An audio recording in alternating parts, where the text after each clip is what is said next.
A note to listeners, the following podcast contains content that may not be suitable for all audiences.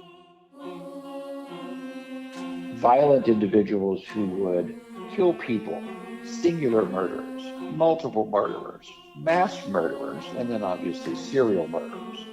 There's no profit involved here to speak of, but yet they are committing these very violent crimes. And first of all, Laura deserves a lot of credit. She's worked very hard at something that most people don't want to work at, which is talking with these folks being serial killers. How I met Laura was at a conference. I think when I first started out doing this in the 70s, I distinctly remember a lot of skepticism from the law enforcement community. Law enforcement officers saying this sounds like witch hunting, this sounds like random shots in the dark. And in fact, some of that is true in the early stages, because in the early stages, where the validity of these types of studies gains its muscle is in the numbers. It's an actuarial game. Actually, he wasn't placed in the orphanage, but the mother, the couple did not want children. Right. The family had made the young mother, she was like 17, give up him and his Irish twin brother. Charles was a year younger, and he never felt wanted by the mother. The father never came back for him. And then he's placed with the two aunt and uncle and he always said he felt like he was just there renting a room or something, like totally ignored.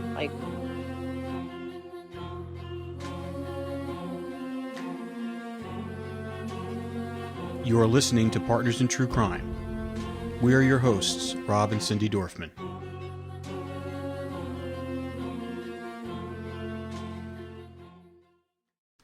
We would like to thank all of our listeners around the world who have been tuning into our podcast for the past year. Without your support, we could not do this. So thank you. We appreciate all of the great reviews, so please keep them coming as well. Just go on to Apple Podcasts or Spotify, drop us a review, subscribe, and tell your friends about what we're doing here. Also, feel free to take pieces of the podcast and share with others. Our goal is to get the word out to as many people as possible to let them know what we're doing for victims' families. Any and all help is welcome.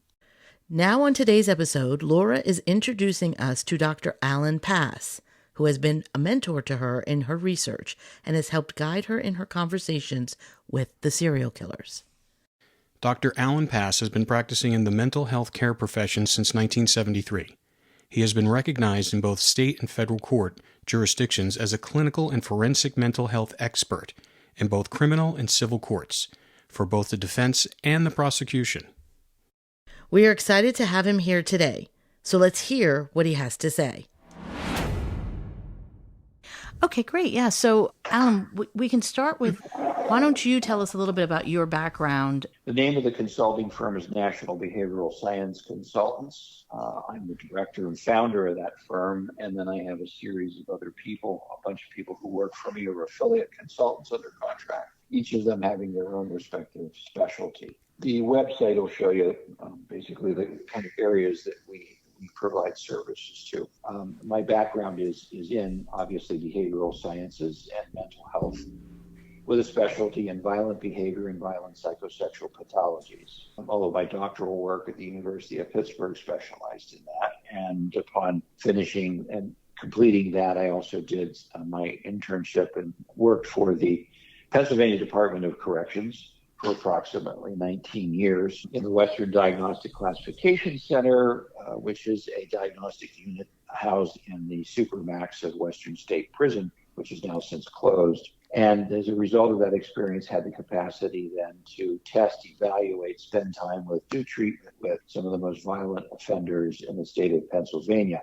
The history of me getting involved with these types of cases dates back to the early 70s, wherein, because of the nature of my specialty work, I started to examine a theory, basically, at the time. And this was before the behavioral sciences unit from the FBI was even developed. And the theory that I wanted to explore at that time was, explaining it in very basic terms, I was of the opinion that individuals commit crimes specifically for need reduction, and that every crime that is committed, crimes are generally committed based upon personality types. So I'm looking at correlations in personalities What's the difference between someone who sets fire to a building with nobody in it and they know it's vacant versus someone who does set fire to a building and they know it's occupied? What's the difference in a personality between someone who's a consistent armed robber versus non-armed robbery? What's the personality factors associated with burglars, and so forth and so on. So if you look at all the various offender topologies across the board, my focus was to look for, is there central personality core factors associated with these types of offense topologies? The work that I was doing in the Diagnostic Center provided me with a perfect library to conduct that research, because we had offenders of all categories, of all ages, all races across the board from anywhere throughout the state of Pennsylvania at the time. And as a result of that research, I did in fact start to see correlations of specific types of personalities looking to satisfy specific types of needs that they had at the time of committing the crime. Obviously, there's property offenders, and the majority of property offenders commit property offenses for profit. So those didn't fascinate me very much at all. But the other crimes that were committed that didn't have a profit factor associated with them, but in fact had a very personal, deep-seated emotional need associated with them, those started to catch my eye. And obviously in that group were the folks who would assault other people, sexually assault people, non-sexual assaults, but still assaults.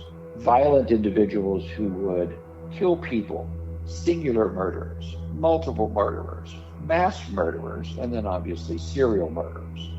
There's no profit involved here to speak of, but yet they are committing these very violent crimes.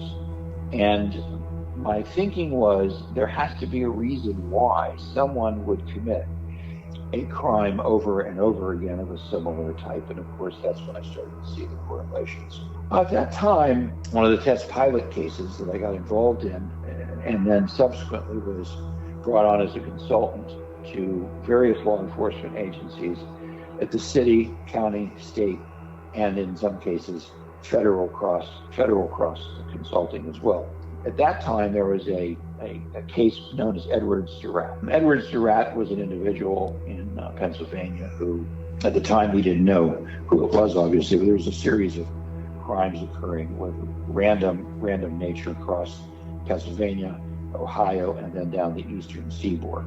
And this was at a time before the term serial murderer had actually even come out and was developed. And so anyway, at that time, the task force was organized in Allegheny County in Pittsburgh, Pennsylvania, by now a deceased sheriff by the name of Eugene Kuhn. He was the sheriff of Allegheny County, right in Pittsburgh, and he brought together this task force, asked me to be on the task force as a criminal personality profiler. And the reason why is because the nature of these crimes didn't fit any pattern that they could see. They weren't being committed for profit. They appeared to be completely random, but at the same time, there was some similarities in terms of the violence that was being used.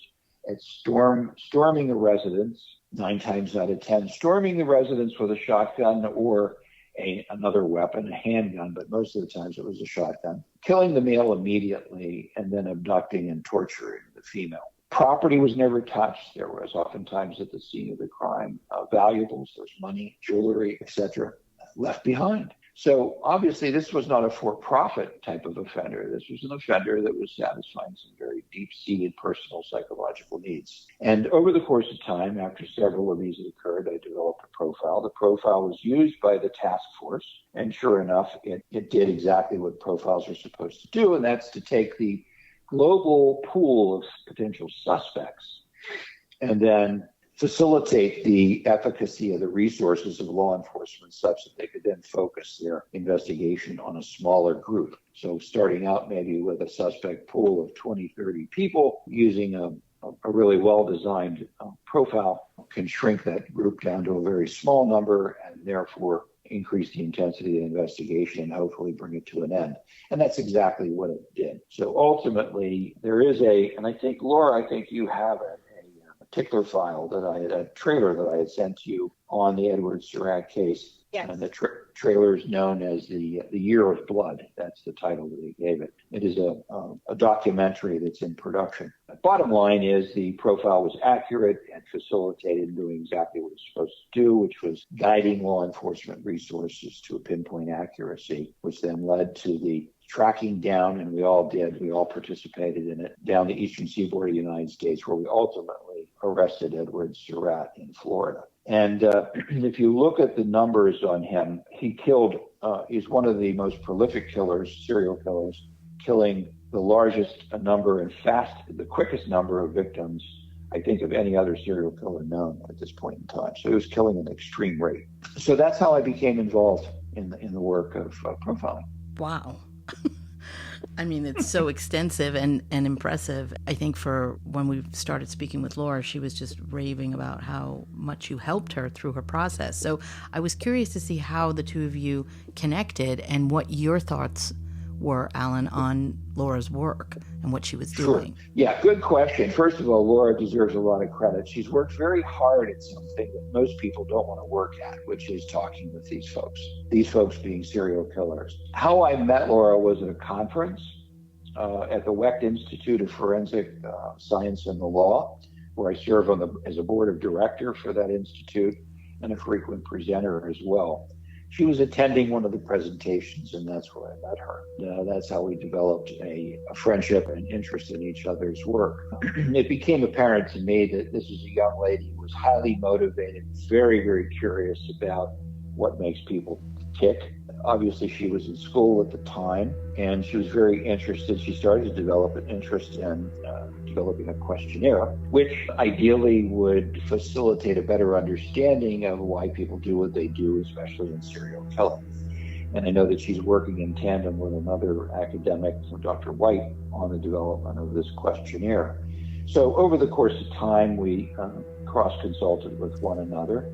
She began to share the elements of her work, which basically were extensive interviews with killers confined primarily at San Quentin prison, and making trips and or phone calls to do interviews with them, all with the intent, starting out, at developing this questionnaire and the accuracy of it for academic purposes and ultimately for law enforcement use, but then quickly realized that there was another element that she was fascinated with, which became a burning passion for her, which was to, in the course of talking with these convicted serial killers, finding out from them where their victims are that are still out there, that have never been recovered by law enforcement. So I found this to be really interesting because it's a noble, almost altruistic kind of goal to be able to get a convicted killer to tell her where bodies were located so that she could facilitate in the search efforts and ultimately bring peace of mind and closure to the families of the decedents. So I found that to be very, very interesting, and I know that she's put a tremendous amount of work into it and spent a lot of her own time and financial resources to accomplish that goal.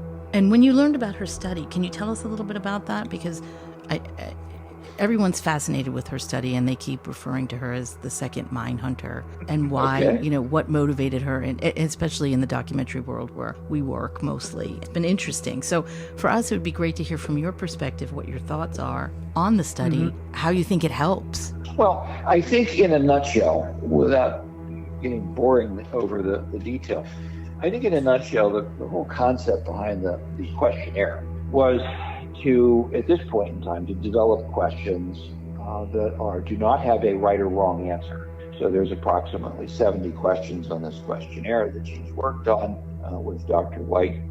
And of course, I would encourage you to ask her more specific questions about this as soon as I finish talking. But the questions are associated with, there's no right or wrong answer. They are questions specifically associated with developmental episodes and personal experiential episodes of that individual who's already been convicted of a serial crime, a serial murder. So the whole purpose of it is to look for, again, correlatives of personality factors. what do these folks share in common? What makes them tick? What types of behavioral characteristics do they share? So obviously that touches on the range of anywhere from looking at their answers and then subjectively interpreting those answers as case studies to plug them into labels such as, is there the presence of psychopathy? Are there the presence of antisocial personality disorder? Are there trace evidence in their answers of narcissism? Are there trace evidence in their answers of sadistic personality disorders? Are there trace evidences in there of pedophilia or any of the paraphilias that exist in the Diagnostic and Statistical Manual of Mental Disorders? So I think, in essence, her focus on the questionnaire is to look for correlations in this specialized group of serial killers that can then be transferred or translated into diagnostic labels to help understand their motivations for committing the types of crime they commit. So it's very similar to the type of work that I started out doing back in the 70s. Wow. I have a question for you, and I guess this can go to both you and Laura, and I'm sure it's a combined question. But in your research of doing all of this, I mean, from an academic level, obviously, have you encountered any resistance from the current law, in the career in law enforcement in general, about what you do and whether or not it felt like it was important enough for them? Because law enforcement is such a complex type of thing, and as we know, even today and even in the past, it's a minefield, and as minefield as far as enforcement, finding criminals, investigating, and also the resources. Now you have all the resources that are being pulled from law enforcement. How much weight, since you've done this study, has been given to what you're trying to do and what Laura's trying to do? And has there been any opposition saying, well, we don't have time for that. We have to solve these crimes. We don't have time to figure out. We don't have time to figure out the why and get like all these studies because they take too long. There's an immediacy to what we have to do. Yeah, excellent question. So let me answer it this way. I think when I first started out doing this in the 70s, I distinctly remember a lot of skepticism from the law enforcement community. Law enforcement officers saying this sounds like witch hunting. This sounds like random shots in the dark. And in fact, some of that is true in the early stages, because in the early stages, where the validity of these types of studies gains its muscle is in the numbers. It's an actuarial game. Let me explain. When you study and look for personality traits that can be objectified and measured in a group of 10 people versus a group of 1,000 people, the validity and the reliability, the predictive accuracy of those personality traits dramatically changes, simply because of the mega-analytic nature of the study. When we look at sex offenders, you think a sex offender is a sex offender, and that's not true. All sex offenders are quite different. When we do risk analysis on sex offenders, there are actuarial instruments that we can use to determine what the risk of a sex offender is for reoffending going forward. So it is a predictive tool, but it's not a predictive tool. These tools are not based upon random opinions. They're based upon actuarial numbers that are driven by large sample sizes, looking specifically for factor analysis in each of the samples that correlate with each other. So the bigger the sample size is that you have, that you're looking for the correlation of personality factors, the more accuracy your probability will be on predicting the type of person you're looking for. In one of the cases that I worked with, I'll give you an example. His name is Dennis Foy. F-O-Y. Allegheny County, Pittsburgh, Pennsylvania, geriatric rapist. This was a young man at the time. What we had was a series of rapes of elderly women throughout the city of Pittsburgh. Allegheny County Homicide Unit had reached out to the FBI at the time. This would have been back in the early 80s, late 70s, early 80s. And of course, the response was, we have no database of geriatric rapists to speak of. Smart answer, because that's where the accuracy of the prediction on profiling comes from, is on the database of actual case studies that have been done to look for correlative features in personality composition. I, on the other hand, fortunately at the time, did have a database of geriatric rapists because I was looking specifically for geriatric rapists in my sample groups. In that particular case, working with them as their criminal personality profiler provided to them a profile, which was very, very specific because the pathology of geriatric raping is extremely rare. But we had enough to make a profile from it, and they used the profile and clearly identified the perpetrator and closed the case quickly. Another case is... I also saw, just real quick, I just wanted to because that case was kind of interesting. When you talked about it, I just quickly looked it up, and it sounded like he was pleading his innocence, and he had the Innocence Project in his back pocket, and then DNA confirmed that he was the rapist. Correct. Right. Very good. Yeah, you did your homework quickly. A lot of the cases that my profiling has been used on has been challenged by the Innocence Project. I still hold the oldest rating for another case called the Mudd homicide.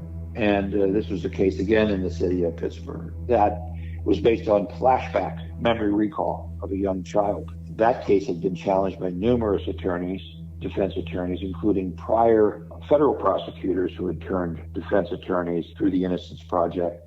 And the whole argument was based upon there's no way that repressed memory recall can be accurate enough to substantiate a conviction in a jury trial on a homicide.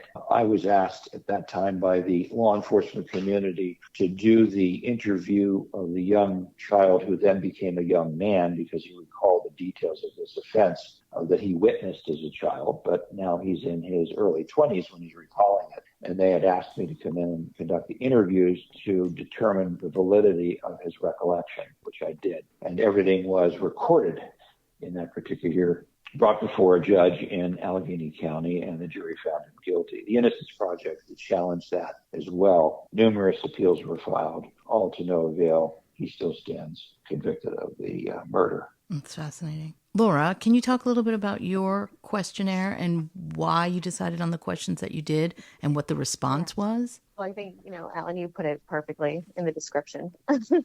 To, eliminate them being able to manipulate anybody, giving out this questionnaire or turning it into a test for future purposes, and taking out, true or false type of questions as well, multiple choice. I wanted this to be, free form for them to go and for us people dig through their thought process and their behaviors and look at the correlations from the underlying personality, traits that are going to emerge while answering these questions.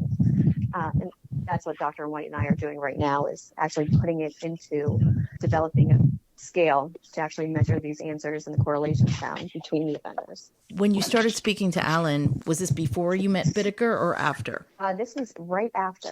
So, Allan, when she told you that she was speaking with Bittaker, what did you think? Well, that was in the early stages, obviously, and I didn't know that much about Laura until she explained to me what it is that she was doing, which we have already covered. And then over the course of time, during conversations with Laura, it became known to me through her obvious clarification that she was very interested in trying to develop rapport with Bittaker, not just to collect information as it relates to the questionnaire, but to facilitate finding some of the victims. And there was a series of victims, obviously, that he had in his partner in crime had done, Roy Norris. And so it became obvious to me that her interest was in trying to develop questions to get Bittaker to talk about locations of victims. And we had some really intense conversations that I think did pay off royally, by the way, about what makes Bittaker. And again, this is all predicated on what I've already talked with you about, and that is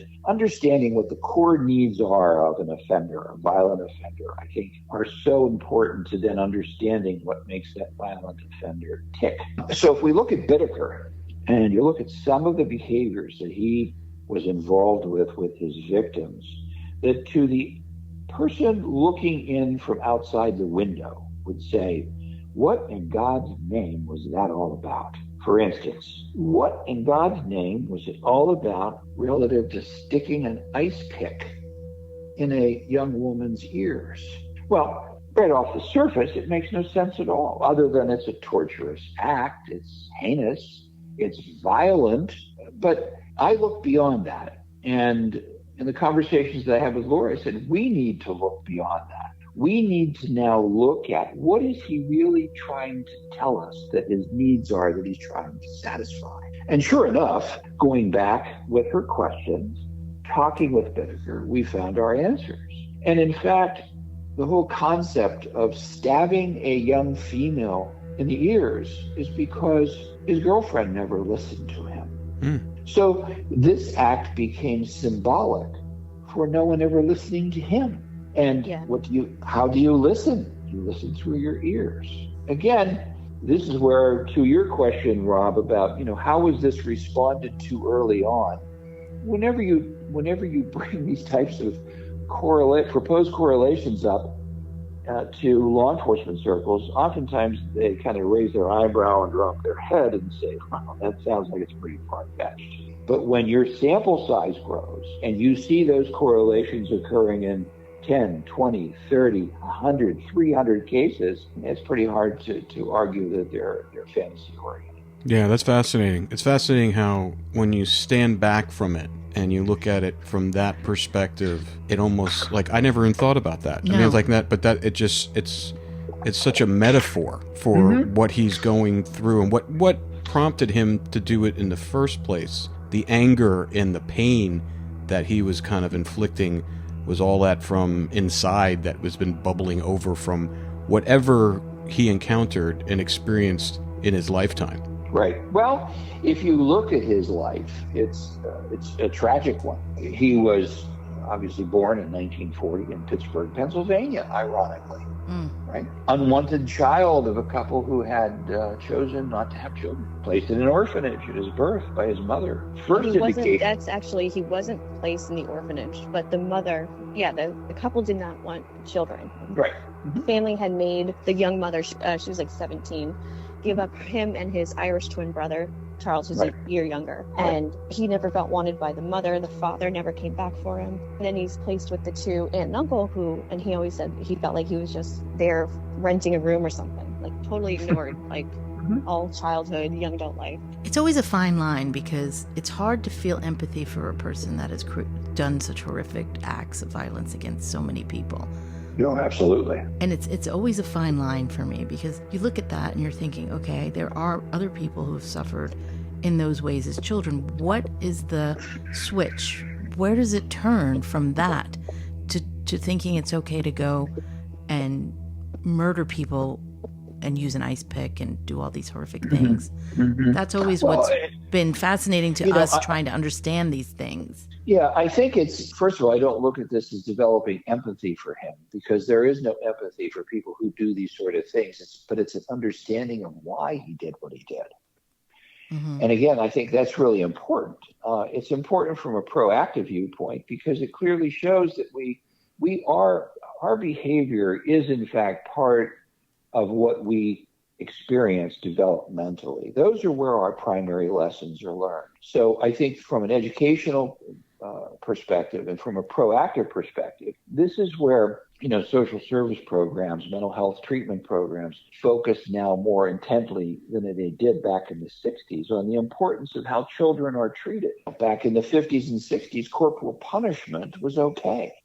And studies have clearly shown, no, it's not okay because you can literally trigger a child as they grow older into realizing that the true solution to something they don't like is to become violent, is to become aggressive. So I think my experience has shown me that with people like Bittaker, yes, he did have a bad history. There's no doubt about it. And I think a lot of his behavior, and Laura can speak to it more clearly than I, but a lot of his behavior is driven by these very awful experiences that he himself had. Obviously, now we see the end result of it. Laura, can you speak to that a little bit? Yeah. So when Bittaker, he's with the adoptive parents and they're older. I want to say they were like 40 or early 40s when they got him. And again, they didn't want kids and they went through so many businesses and jobs switching around. So they moved from state to state to state.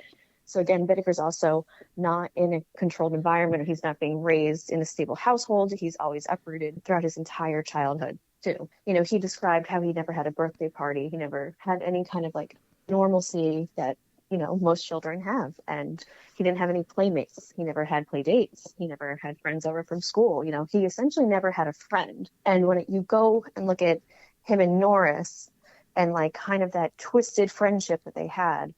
And then you know that Bittaker never had a friend growing up, or a friend pretty much essentially his whole life. You can see why he had such a sick connection to Norris. Well, that makes sense. I mean, if he's never had a friend, and it also makes sense as to why he would be so open with you as well, because you were consistent with him and you were reliable. Yeah.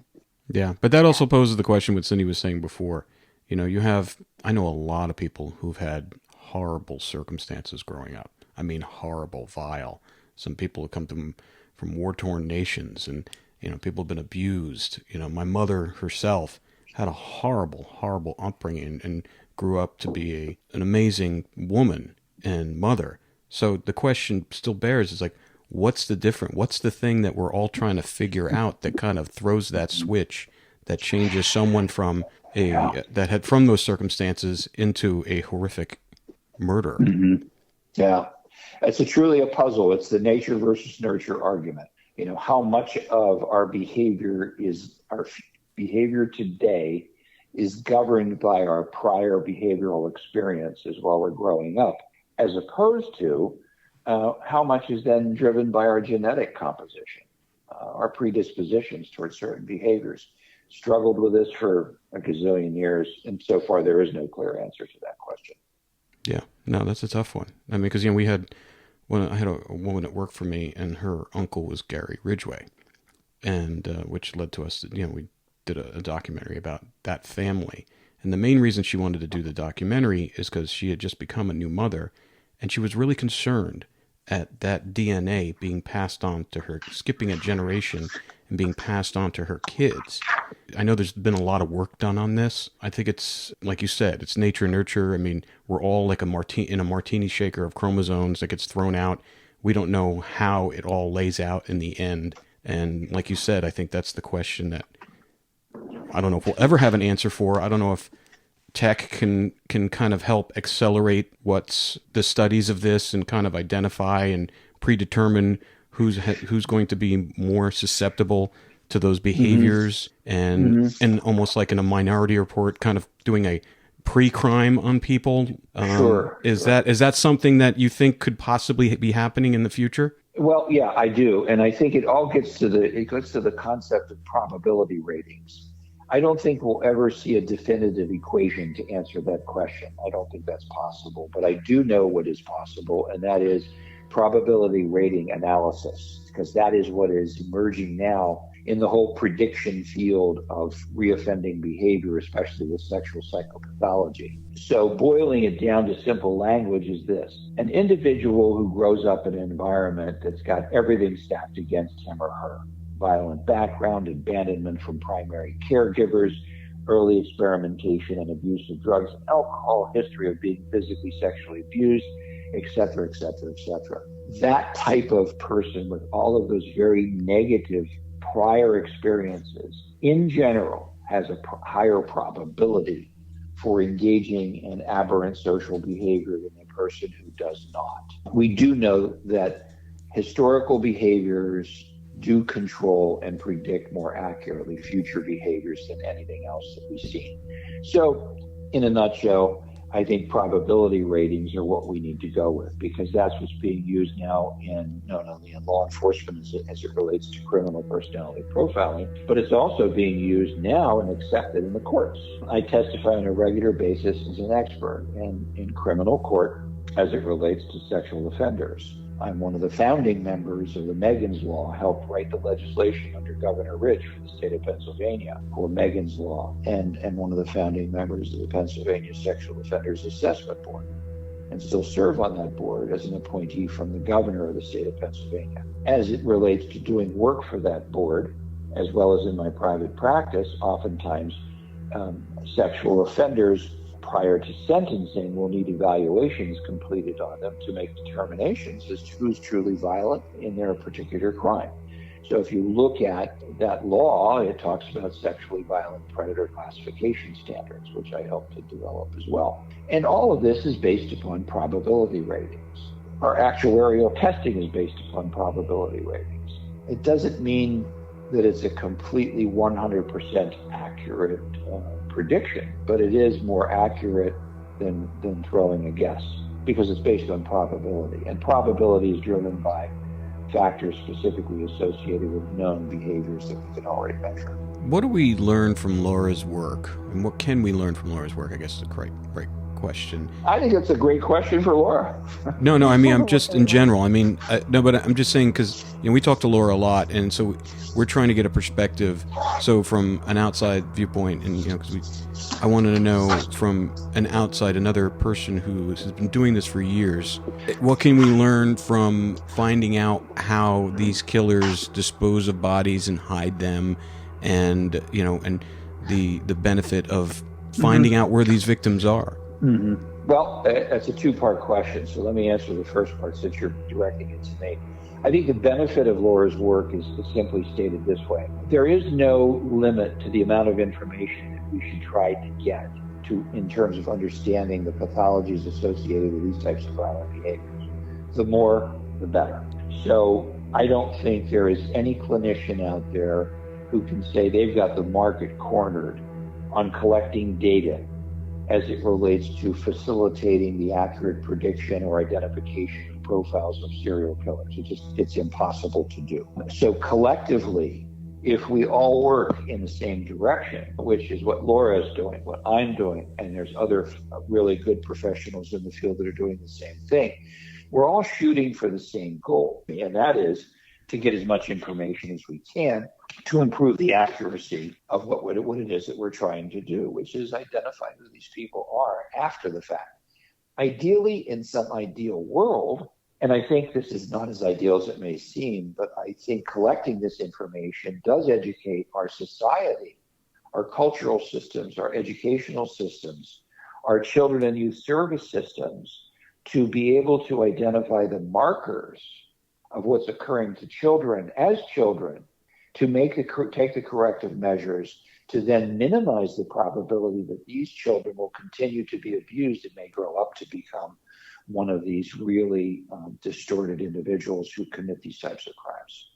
Yeah, and Laura, and directed towards you, what is the most significant thing you've learned by looking and talking with these serial killers, and when you're asking them where they've disposed their victims and the places they have hid them and why? I mean, what is the thing that stands out the most to you? I wouldn't say it's just one thing. I'm seeing multiple things like arise. I'm seeing, with the abandonment issue, them taking their victims captive and wanting to hold their victims, because they're afraid kind of from like childhood, if they're abandoned from their mother, their father, the neglect, that need, as Allan was talking about, to hold them and hold them captive. I'm seeing that almost across the board, I would say. One of the things I was pretty interested in is when you were at our place and we were recording an interview with Wayne Adam Ford. One of the things that stuck out to me, and Allan, I would love for you to address this. I mean, Laura and I have talked about it with Cindy, is he mentioned he had a head trauma when he was younger. I think, was it in the Marine Corps, Laura, where he had the head trauma? With Ford, it was in the Marine Corps. It was a motorcycle. He got hit by a motorcycle. Yes, and how much of that, I mean, because we know now that we're kind of discovering all the CTE from football players, and that has motivated them to go into depression. Some of them have killed themselves. Some of them are doing things that are breaking the law. And how much of that comes into play into motivating or kind of compelling people to kill? Well, that's a big question. Let me see if I can put it into categories. So your question, I think what I'm framing it up as is, how much does organicity, biological damage, contribute to violent behavior? But we do know that that's a factor that has to be considered. When you look at individuals who have a propensity for losing emotional control and physical control, you do see a lot of head trauma cases. Organic brain damage, usually to the frontal temporal lobes, is what pops up a lot. You also have environmental cross-contamination from a biochemical viewpoint. We know that lead in the environment, as it's ingested by people, can contribute to loss of aggression control issues. So we know that there's neurological, organic components to violent behavior, as well as just standing alone. So an individual who's perfectly healthy, no evidence of brain damage, no evidence of neurological problems, no evidence of chemical cross-contamination by ingesting toxic substances. Can they still become violent? The answer is yes. But we do know that those types of factors also contribute to it. And as a matter of fact, again, contribute to increasing the probability for aggressive control issues. So again, what we learn from that is being more careful about head injuries for children, which is what the NFL now has witnessed because of the project involved with head trauma. Schools becoming more careful about lead components in the environment and asbestos because children are exposed to this. And can it lead to ongoing resulting damages? And the answer is yes. So again, I think this is another supportive argument for why it's important to understand these factors so that we can apply them to our environment to minimize the risk of continuing this maddening cycle of having people act out aggressively.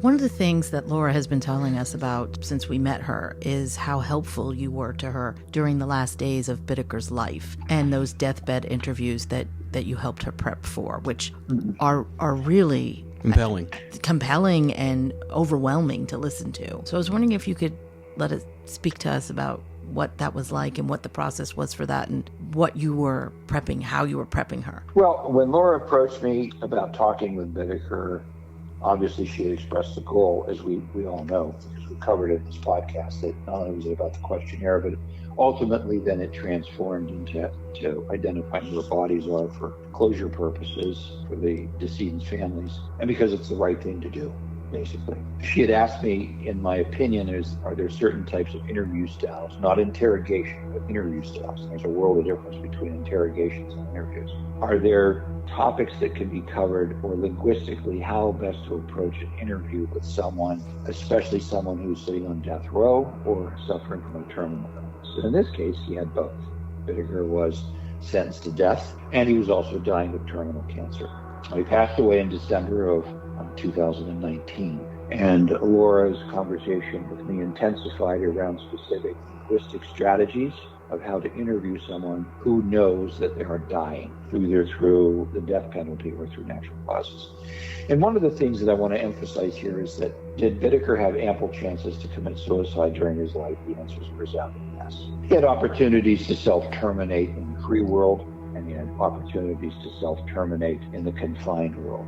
But yet the evidence clearly shows us that he did not. From that, we can assume that he did not want to die. Otherwise, he would have taken his own life. Knowing that individuals who are dying of natural causes, who are killers, who are convicted of crimes, of violent crimes, and who are there waiting to be executed, the question then becomes is, what type of approach can you take with them with the questions that would facilitate deeper, more profound reactions? And I think the answer is simply this. Knowing that he doesn't want to die, we have to approach the types of questions that we use under the premise that this is his chance to tell his final story. This is his chance to take the interview in any direction that he wants to take it because of his own needs of what he has to tell. Because remember, if you can, just focus on this for a second. Individuals who are dying know that they are dying and that their life is going to then end. And as a result of that, their time is extremely limited. And as a result of having that time being extremely limited, they know that their ability to get their story out, whatever that looks like, is limited. So the types of questions, the types of linguistic approaches that I advise Laura with is to demonstrate a lot of verbal kindness, to allow him and encourage him to discuss other topics, not just the target topic, because the target topic will focus him. But allowing him to discuss other topics around the target topic then provides him with a sense of control, which is ultimately what he needs, because that's what his crimes all said. His crimes told us clearly that he needs to be in control because that makes him feel omnipotent. And even on his deathbed, that is what he needed. And that is what Laura gave him. She asked questions about his personal developmental history leading up to the target topic behaviors. Asked questions to him as to why someone would engage in the behaviors associated with the target topics. This takes the pressure off of him to open up the door to speculate as to why he thinks other people would do what he did, when in fact he doesn't really know, but he's opening a window into his own soul, into his own mind, as to why he thinks he did what he did. Don't use any leading questions, because your leading questions as an interviewer completely shows your bias in your beliefs. And it cross-contaminates the nature of him telling his own story. Never threaten the subject with consequences. We don't need to threaten him. He's already in the ultimate threatened category of death. He's going to die. So it's these types of concepts that I emphasized in the linguistic approach of this empathetic interview with Bittaker, to allow him to tell his story about who he is and what he is. And I think it worked. Yeah. Yeah, it worked. I think it worked too. Yeah. Hey, Laura, how did it feel to have someone helping you guide through that? I know you've...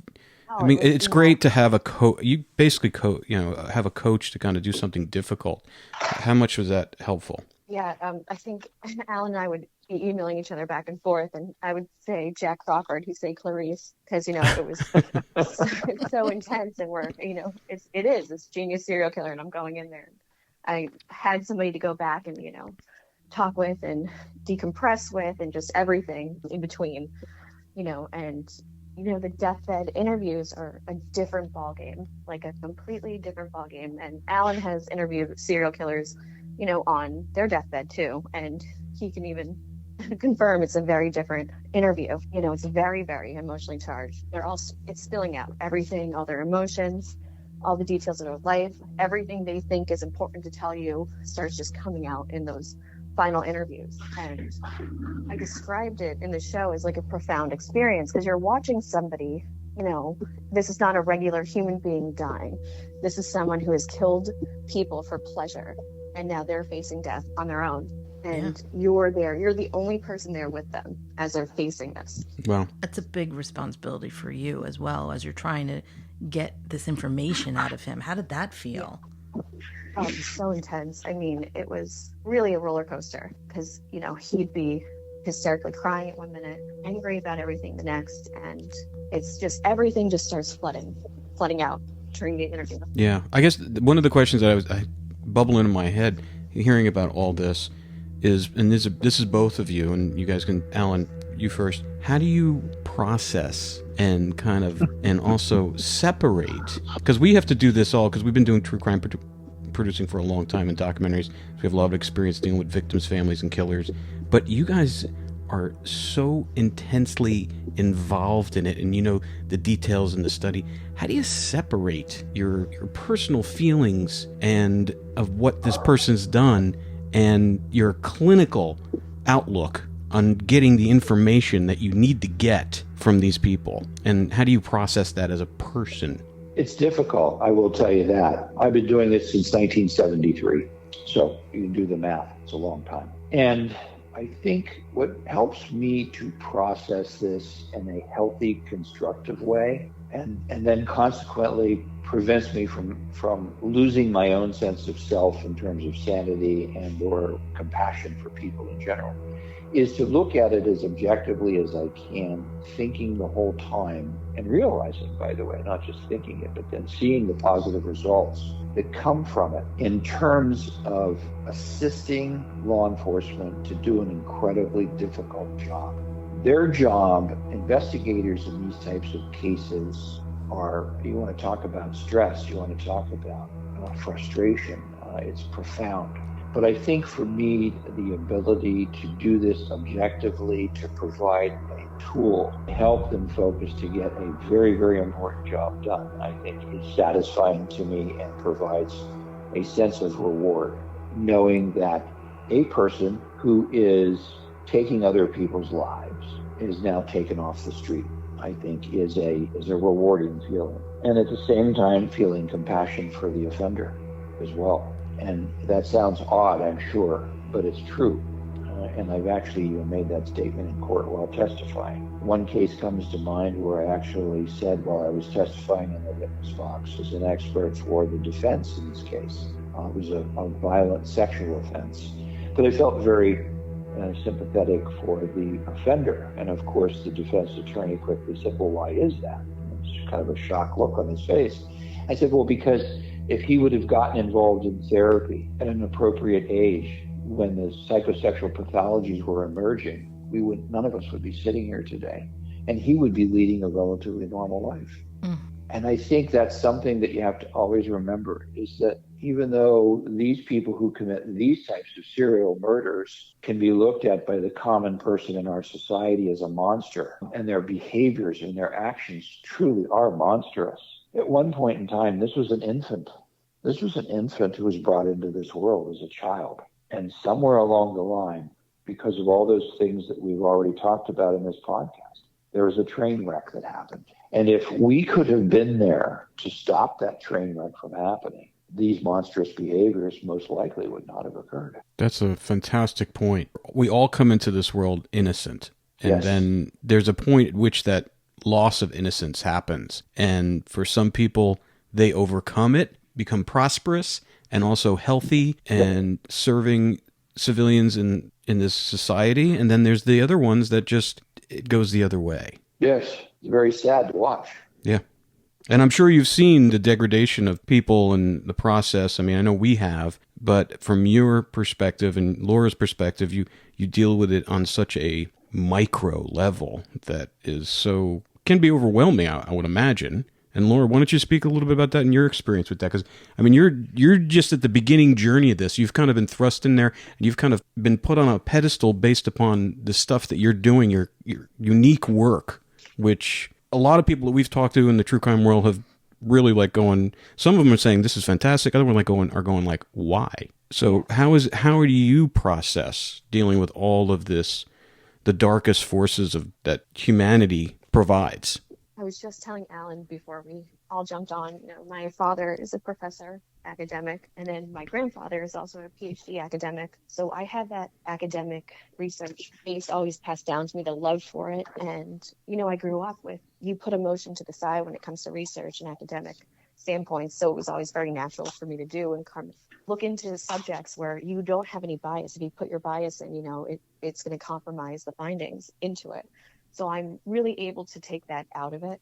It's hard, like Allan said. I mean, it's not easy, especially with this subject matter. I put it to the side, and when I have to think about what I'm hearing and processing it emotionally, that comes later when I'm alone. I'm not doing that, in the field when I'm sitting in front of a serial killer. I'm always able to put that to the side and always keep on mission, not just for the study and the research, but, finding the victims that are out there and they're willing to talk about sitting with you. Yeah, I know we've been fortunate enough to see you work close up, and it's very interesting how you kind of ping pong between casualness and then laser focused academic researcher. The conversation sways back and forth to small talk, to then you throw a question at them that elicits information and kind of taps into their mind, and they kind of start spilling their guts. It's really quite fascinating to watch.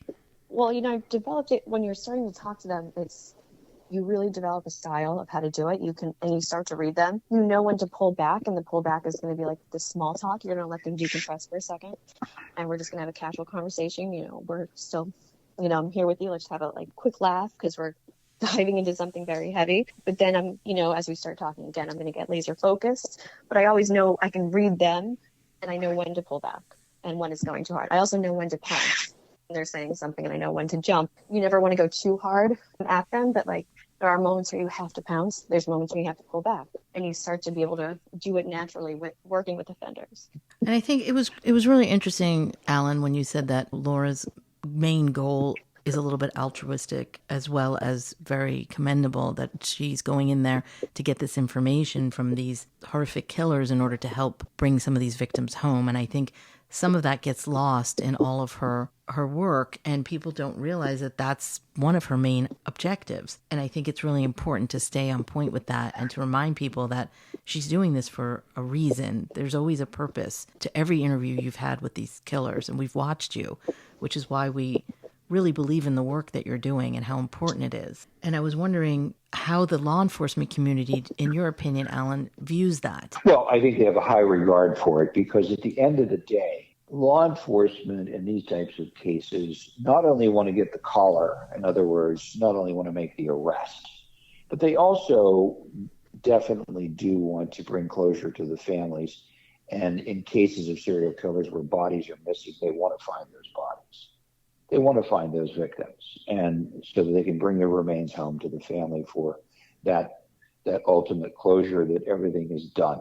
So I think their reaction, my conversations with them, working with them over many, many years, that is one of their primary goals, is to get that closure. And I think people like Laura, who are shooting for the same target, obviously are commended for it, because you can never have too much help. That's the thing we all have to remember. It takes a village, right, to raise people. And it takes a community to facilitate law enforcement to do their job adequately. If you go into communities where, because of the socioeconomic status of that community or the history of that community with law enforcement, they've developed a no-snitch attitude, so therefore they don't cooperate with the police, they don't call in tips about things that they're seeing. The job of law enforcement in those cities is so much more difficult because they're not getting the help from the community to do what they need to do, which is to bring law and order back to the city.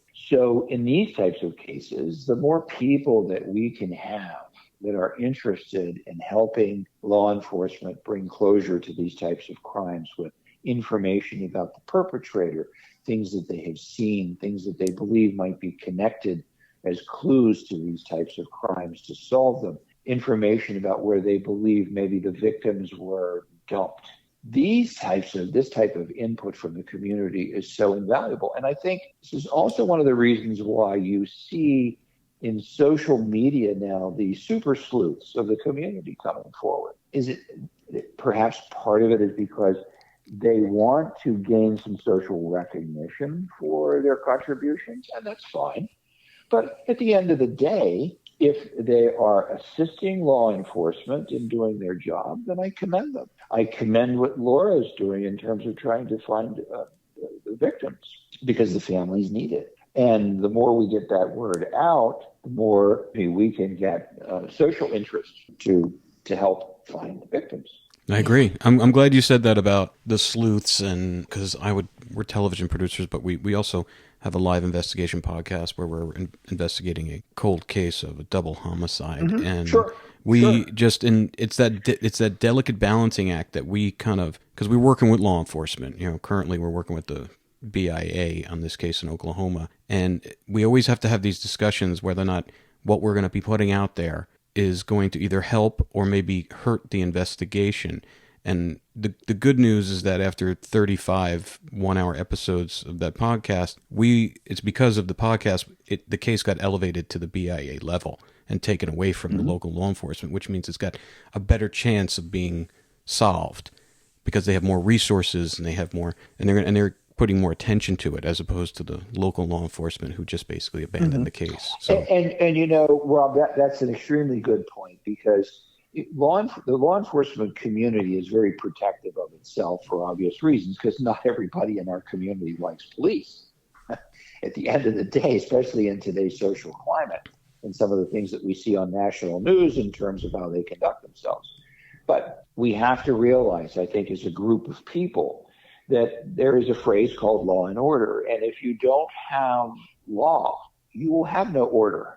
So the more we as a community can contribute to the police to do what they need to do in a humane way, in a logical way, in a scientific way, the better off we're all going to be, because we don't want to go to sleep at night with a gun under our pillow. No. Worried about who's going to break in and take us hostage or kill us or kill our children. We want to live in a comfortable culture. We want to live with a sense of peace. And that peace comes about as a result of the community pulling together to help one another and to also help law enforcement do their job in accordance with the legal standards that they're entrusted with. Absolutely. Couldn't have said it better. Laura, what do you think about that? Yeah, I completely agree. Well, listen, this has been awesome. Allan, the two of you have done such amazing work, and I see the mentor-mentee thing happening here. It's really nice to see, and that you're passing on all of this great knowledge that you've learned all these years, Allan, and Laura's I feel like she's picking up the torch and she's running it in her own direction.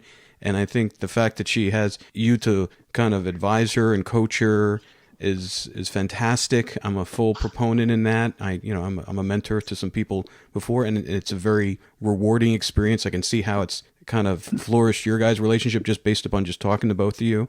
But the fascinating work you guys do and continue to do, I think, is invaluable to society. And I do believe that soon in the future, law enforcement will take this. They're taking it seriously. I think some facets of law enforcement are taking it seriously. Others are more kind of, dying a wool but I think it's important work, and I think people really need to understand it more. And thank you so much for sharing all that information with us. Sure. Well, thank you for taking the time to have us on. Yes, it was lovely to meet you, Allan. Thank you so much. Yeah. Okay. Yeah, good luck to you. Thank you. Thank you. Thanks, Laura. Thanks, guys. Next time on Partners in True Crime. On this season of Partners in True Crime, The Serial Killer Whisperer, we will be following Laura Brand's incredible journey as she continues her groundbreaking study on serial killers. Each week, we will release never-before-heard recordings of her conversations with the most notorious killers in hopes to get answers for the victims' families, and maybe that could lead to recovering their lost remains. Please visit our website where you can subscribe to the podcast, find show notes, and check out extra content from all of our podcasts. All rights reserved. This has been a production of 722 Media Content.